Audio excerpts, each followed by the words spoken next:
नमस्कार, आपण पाहत आहात न्यूज अप।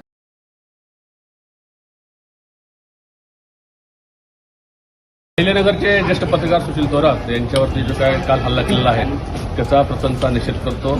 अशा प्रकारे सुशील थोरात यांनी यापूर्वी बिंगोच्या विरोधामध्ये काही बातम्या केल्या होत्या, त्याची मालिका केली होती।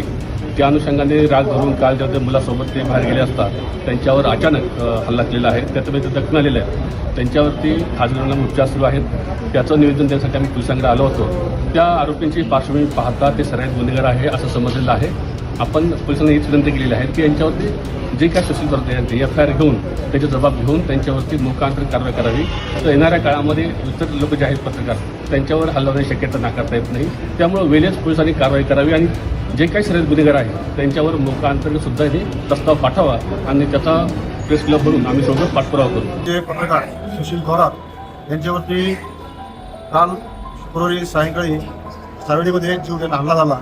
या हल्ल्याची पार्श्वभूमी ही गुन्हेगारी हल्ला करणारे गुन्हेगार आहे आणि त्या गुन्हेगाराची पार्श्वभूमी अवैध धंद्याची आहे।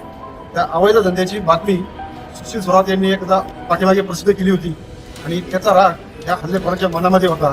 तेव्हापासून ते सुशील थोरात आपल्याला कुठं सापडतात हे शोधत होते आणि कारला छोटासा डॅश लागला हे कारण त्यांनी शोधलं आणि त्याच कारणातून सुशील थोरात यांच्यावरती जीवघेणा हल्ला केला।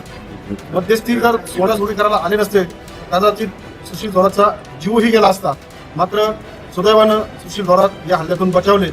आम्ही अहिल्यानगर जिल्हा पत्रकार संघ, अहिल्यानगर शहर पत्रकार संघ आणि सर्वच पत्रकार संघटनांचे सदस्य आता एस.पी. साहेबांना भेटलो, त्यांना निवेदन दिलं या हल्लेखोरांची पार्श्वभूमी तपासावी, त्यांच्यावरती अनेक गुन्हे दाखल आहेत। यापूर्वी या गुन्हेगारावरती मोकाची कारवाई करावी आणि पत्रकार संरक्षण अधिनियमांतर्गत कारवाई करावी अशी मागणी आम्ही त्यांच्याकडे केलेली आहे।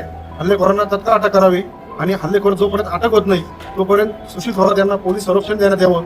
अशाच विश्वासार्ह आणि खरी बातमी पाहण्यासाठी न्यूज अप चॅनलला लाईक आणि सबस्क्राईब करा। धन्यवाद।